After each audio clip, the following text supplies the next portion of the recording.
Welcome to Vintage Mobile Phone Reviews. I'm Alan. Today we're going to have a look and a quick review of this Nokia 6500 Classic 3G mobile handset, which was released in 2007.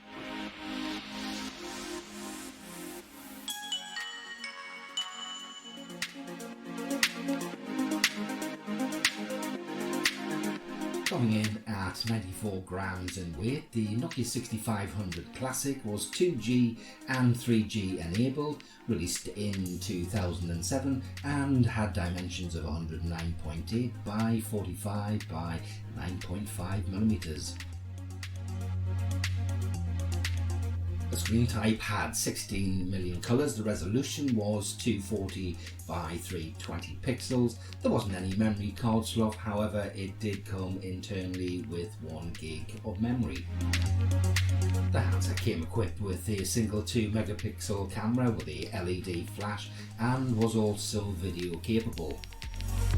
Looking at some of the comms, it came equipped with Bluetooth and a micro USB. Some of the other features included messaging by the usual SMS, MMS, had a WAP browser and had downloadable games.